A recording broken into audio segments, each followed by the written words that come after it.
Pues yo comenzaría por el tema de poner en contexto eh, la importancia de la industria automotriz.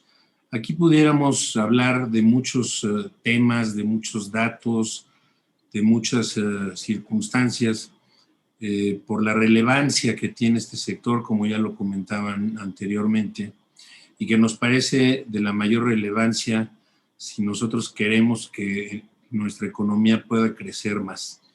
Vamos a ver una serie de datos, de números. No entraremos en muchos detalles de todos porque, como podrán imaginarse, el sector pues, cruza transversalmente por muchas de las actividades económicas de nuestro país. Si le pasamos a la siguiente, yo dividí la presentación en tres partes. La importancia que tiene el sector pues dentro de nuestro país y cómo ha venido evolucionando. Luego, algunas reflexiones sobre el mercado interno. Y por otro lado, los riesgos y retos también que tiene la industria, precisamente por la situación que hemos venido atravesando en los últimos años y que además de los temas que analizamos y que vemos de manera cotidiana para brindar un servicio eficiente a nuestros asociados, que son cerca de 2.500. El cómo se han ido regulando más temas. La industria está, desde nuestro punto de vista, sobreregulada y también se han presentado, como les decía yo, no solamente riesgos, sino también retos importantes. La siguiente. En relación a la importancia del sector, yo lo resumiría en lo siguiente. Creo que hay que analizar el sector automotriz en toda su cadena, desde lo que son las autopartes, después la producción de los vehículos, tanto ligeros como pesados, el tema de la distribución, que son a quienes nosotros representamos, y también el tema de los camiones y los tractocamiones. Cuando uno analiza toda la cadena de la industria, ahí nos damos cuenta de la relevancia que tiene esta en el producto y en la economía del país. Representa el 3.4% del PIB total del país, el 18.7% del PIB manufacturero, a veces con la industria agroalimentaria, a veces sube un poquito, baja, pero por lo general estamos arriba y somos la principal industria en toda la cadena, ¿no? Como veíamos, el tema de autopartes, la fabricación de automóviles y el comercio y el servicio. Este sector impacta en 253 ramas de la economía, es decir, en el 93% del total. Son 15 en el sector primario, 104 en el sector secundario y 134 en el sector terciario. Generamos en el 2018 casi 2.2 millones de empleos directos, o sea que es uno de los empleadores más relevantes que existen en México. La capacidad instalada, bueno, está compuesta por plantas de fabricación de vehículos ligeros y pesados, autopartes y, como ya decíamos, agencias de distribución. La siguiente. Estas son las fábricas, o sea, donde se hacen los automóviles de distintas marcas, como se pueden apreciar ahí. Son 26 fábricas de vehículos ligeros y motores que están en 14 estados de la República. Y aquí podemos ver cómo está distribuido, y esto nos habla de la relevancia que ya tiene México, y como lo vamos a ver un poco más adelante, de ser un hub importante en toda la cadena de comercialización hacia América del Norte. La siguiente. Aquí, como podemos ver y poner esto en contexto, somos ya el 7º productor de vehículos y el 5º en autopartes a nivel mundial. En el 2020 en la época de la pandemia y donde estuvieron cerradas muchas fábricas y líneas de producción, de cada 100 vehículos producidos en el mundo, 4 fueron ensamblados en México. Y más del 80% de la producción que se realiza en nuestro país se destina a mercados del exterior, a muchos mercados. Y cabe destacar que del 2000 al 2020 el sector automotor aportó el 13.3% de la inversión extranjera directa que recibió el país durante ese periodo. La siguiente.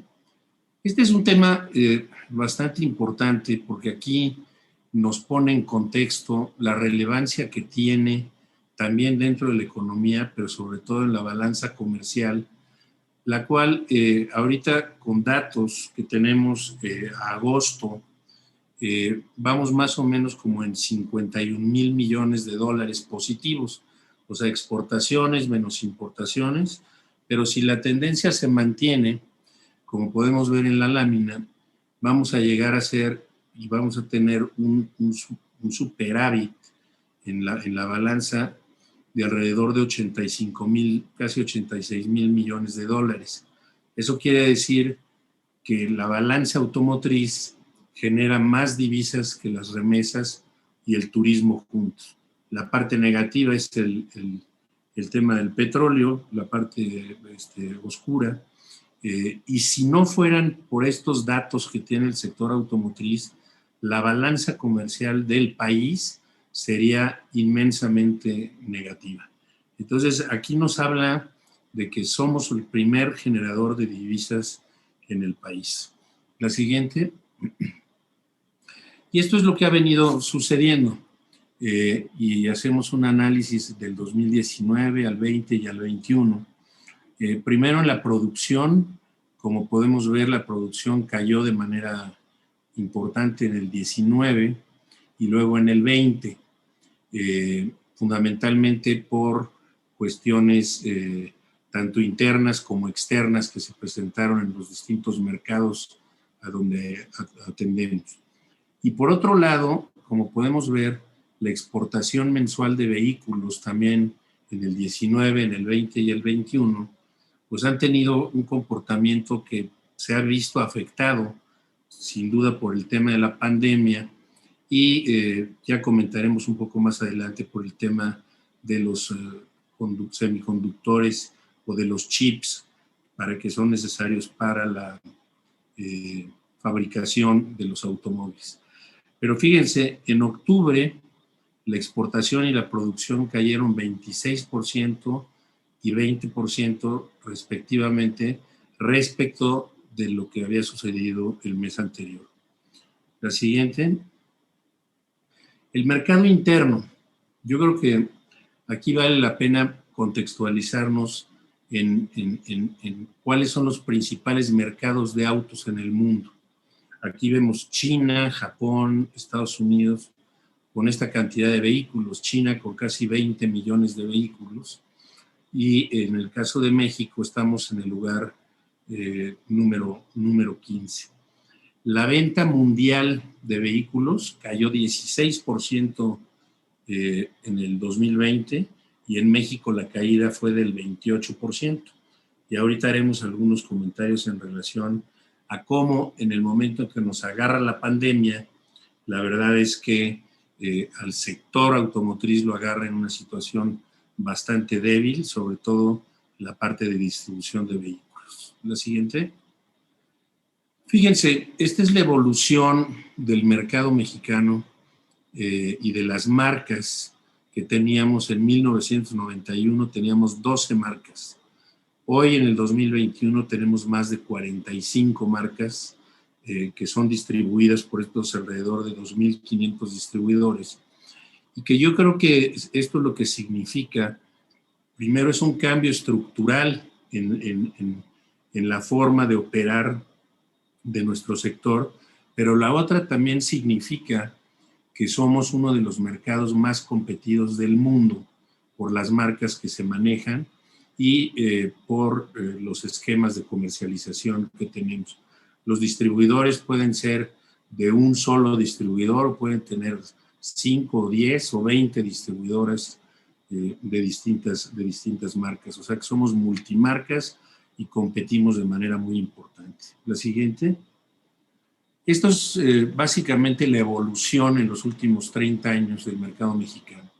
En el 91 vendíamos 600,000 vehículos y aquí es donde empieza, y lo podemos ver en los ciclos, que en el 2016 fue el año récord de ventas con 1,608,000 unidades. Y si podemos hacer ese análisis y vemos el 2016, como a partir del 2016, también por factores internos y externos, y el sector automotriz como otros sectores de la economía como la construcción, se van anticipando circunstancias, tanto internas como externas. Y desde el 2016 hemos venido teniendo bajas muy significativas, por supuesto la caída del 28% en el 2020 y esa pequeña recuperación, que ahorita haremos algún comentario sobre eso, en el 2021, pero realmente esa recuperación esperábamos que fuera mayor y hemos tenido que ajustar ahí algunos pronósticos. Y en el 2021, como les decía yo, tenemos más de 2,500 agencias de automóviles. La siguiente. Este es el comportamiento de las ventas y fíjense cómo en realidad sí nos agarra en una circunstancia muy difícil. Recuerdan el 1.6 millones en el 2016, al 2019 ya había caído el mercado 18% a 1.3 millones. En el 2020 cayó otro 28% para vender 950,000 unidades y ahora estamos esperando un crecimiento de alrededor del 6% en un rango de más o menos 1 millón de vehículos. Y hemos reducido nuestro pronóstico a un crecimiento del 6% comparado con el 2020. Con ello estaríamos cerrando el 2021 24% por debajo de las ventas del 2019, porque comparar el 2020 con el 2021 pues es difícil porque estuvieron los pisos de venta cerrados y la comercialización se tuvo que hacer por medios digitales y por otros elementos.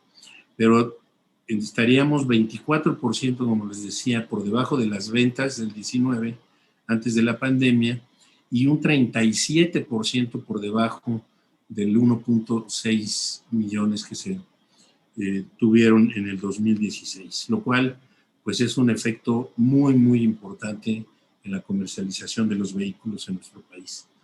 La siguiente. Este es un elemento también muy importante. Más o menos el 60%, aquí es por el último dato, el 59.5%, son operaciones de automóviles nuevos que se están financiando. Y cada vez se utilizan los créditos a plazos más largos, siendo pues, el más común a 60 meses y luego seguido por 72 meses. El promedio ponderado de las tasas en que se financian los automóviles es del 12.27%. Aquí cabe señalar que más o menos en el 2016, así como ahorita les voy a comentar el pronóstico que teníamos de ventas, pensábamos que podíamos llegar a un financiamiento de casi el 80%, no del 60%, de los automóviles nuevos, que es más o menos lo que es comparativo con otros países de tamaño similar. La siguiente. Esta es básicamente la cartera vencida. Por supuesto que en el 2020 tuvimos un incremento importante. Las financieras y los bancos han venido estableciendo programas y de una cartera vencida del 3.38, ahorita el último dato que tenemos es de 2.37. Así que el comportamiento de la cartera no ha sido malo en términos generales y estamos en rangos de entre el 2 y el 3%. La siguiente. Aquí hablaríamos en esta tercera parte de algunos retos del sector que yo quisiera compartir con ustedes. y no necesariamente son retos nuevos, sino ya son temas que venimos trabajando de manera importante. Bueno, primero comentarles que pues está todo este tema del Tratado de Libre Comercio, en donde precisamente hoy se reúnen los presidentes de los 3 países y seguramente el tema del sector automotriz saldrá a relucir, porque si nosotros recordamos, en 1994 Estados Unidos producía alrededor de 10 millones, casi 11 millones de coches, México 1 millón y Canadá 2.2 millones. Y por eso todo este tema, cuando se volvió a redactar el tratado, es que México en el 2018 produjo 4 millones de vehículos y esperábamos también producir alrededor de 5 millones para este año. Y Canadá se mantuvo en 2 millones y Estados Unidos baja sube a 11.3 millones. Y creo que aquí lo importante destacar es que México, o sea, el país se hace más grande, pero México se vuelve un productor muy eficiente y productivo, tanto de automóviles, de camiones y tractocamiones, y de autopartes. Y eso pues ha hecho que dentro del tema del Tratado de Libre Comercio se hayan tenido que revisar alguna serie de temas y son precisamente también los asuntos que hoy mismo se están también analizando. Y aquí se viene una situación muy curiosa. Cuando empieza la pandemia y tenemos que cerrar los pisos de venta, estuvimos casi 3 meses con los pisos cerrados. Entonces tuvimos una acumulación de inventarios bastante importante y consecuentemente los costos financieros de los mismos. Ahora, ¿qué es lo que resulta? Que debido a los temas de los componentes y de los chips, las fábricas de vehículos y autopartes han tenido que cerrar sus líneas de producción por ciertos días, otras por tiempos mucho más largos. Y esta crisis nos ha afectado de manera muy significativa porque hoy para producir un automóvil se necesitan un sinnúmero de semiconductores, como se necesitan también para un teléfono celular, para una computadora o para una televisión y en muchas otras cosas más. Entonces hoy la demanda de semiconductores es mucho más que la oferta y eso ha hecho que haya una crisis también de transporte de mercancías. Y hoy mover las mercancías de un país a otro se ha encarecido y lo cual afecta de manera importante las cadenas productivas y sobre todo el encarecimiento de las materias primas, pues solamente por el costo de transporte y por la gran demanda que se está produciendo. Entonces, de venir de una situación en donde teníamos altos inventarios, altos costos financieros, hoy, como podemos ver en la siguiente lámina, hoy pasamos del exceso de inventarios a una escasez.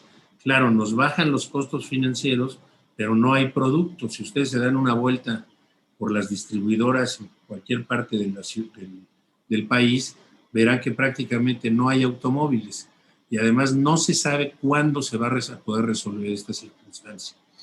Hay quien dice que en 3 semanas se puede resolver, hay quien dice que hasta finales del año que entra o a la mitad del año que entra, porque tampoco se pueden pues producir y construir plantas de semiconductores de un día para otro. Además de que el sector automotriz no es el demandante más importante de semiconductores, son mucho más las empresas de tecnología. Y hoy ya vemos en el caso mexicano que existen modelos que si ustedes quisieran adquirirlos, pues tendrían que estar en una lista de espera entre 3 y 4 meses. Ya no es esa circunstancia de tener ese exceso de automóviles, sino que ahora eso también nos está afectando de manera importante, con listas de esperas de 3 hasta 6 meses y con muy pocos descuentos. Entonces, por eso es que la recuperación que estamos viendo si bien comparado con el 2020 esperamos un crecimiento del 6%, estábamos esperando un crecimiento mayor. Entonces, el tema es que no hay productos y no hay para cuándo esto se pueda resolver. Y además es importante también destacar que la decisión de dónde asignar los chips no depende de las fábricas en México, depende de los corporativos en otros países en donde pueden tener mayores márgenes. Por ejemplo, una Suburban en Estados Unidos puede llegar a valer entre 6 y 10 mil dólares más. Como muchas de estas empresas cotizan en las bolsas, pues la decisión es corporativa tratando de buscar mayores rendimientos. Y los mercados que tienen un menor desarrollo, pues están sufriendo este tema de los semiconductores, que no solamente afecta el sector automotriz, sino afecta a muchos sectores en todas las economías del mundo. En el caso de los Estados Unidos, también ha tenido una caída y también se espera que la producción de automóviles en el mundo caiga alrededor de 7 millones de automóviles. Entonces, es un tema bastante delicado, pero a eso nos refleja cómo este sector automotriz es muy sensible a los cambios que se puedan ir presentando en el entorno, tanto económico, político, social, desde el punto de vista de confianza de los consumidores, de la posibilidad de acceder a un financiamiento atractivo a plazos y que eso pues permita que habiendo producto las ventas empiecen a recuperar un poquito más. La siguiente. Otro factor que también no le dedicaré mucho tiempo, pero ha tenido que ver, es como ya les decía, las materias primas han subido mucho y entonces vemos, y si comparamos la inflación a octubre de este año, la inflación general ha sido del 6.24% y la de los vehículos del 8.56%, o sea que casi ha estado 70% por encima de la inflación general. Entonces, pues lo que está sucediendo es que también la gente está viendo los vehículos mucho más caros, ¿no?, de lo que está subiendo la inflación. Y si vimos cómo se ajustaron los salarios al inicio del año, pues ya con lo que llevamos de inflación y con lo que se estima, pudiéramos cerrar ya con inflaciones cercanas al 7%, pues prácticamente el poder adquisitivo de la gente, pues, si bien va, se va a poder mantener. Y si no, se va a tener que reducir. De hecho, hoy hay noticias en donde ya a partir de, creo que el 25 de este mes, la Comisión de los Salarios Mínimos se va a reunir a efecto de ver cómo se puede atacar este tema de la inflación, porque tampoco queda claro que sea una inflación que ya se vaya a controlar, sino que pudiera todavía tener un incremento mayor. La siguiente. Bueno, para terminar, este es un tema que pudiéramos dedicarle muchas horas, pero este es un asunto que viene ya desde hace muchísimo tiempo en la agenda de la asociación y que es el ingreso de vehículos ilegales a nuestro país. Nosotros tenemos, nosotros tenemos registrados más o menos desde 1979, 19 decretos para regularizar vehículos ilegales en nuestro país. Y aquí podemos ver en la parte de la izquierda los vehículos muy viejos, en la parte de abajo vehículos que entran arrastrados al país, antes entraban amparados en función de algunos juicios promovidos por empresas que se dedicaban a la importación.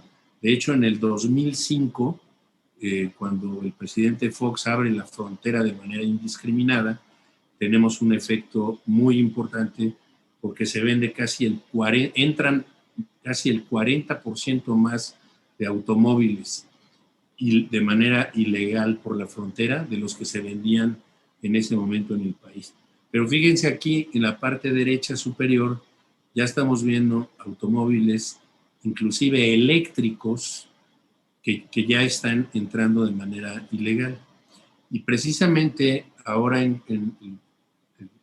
27 de de junio, si mal no recuerdo, el presidente López Obrador anunció una regularización de automóviles que ya estaban en el país para poderlos regularizar bajo el argumento de que estos automóviles se utilizan para el crimen organizado y que también no, no toda la gente puede adquirir un automóvil en una agencia nueva. Y aquí no necesariamente es tanto este tema. Efectivamente sí hay un desplazamiento del mercado interno, pero lo que sucede es que alguien que compró un automóvil 1999 o 2000 no es el cliente natural de una agencia.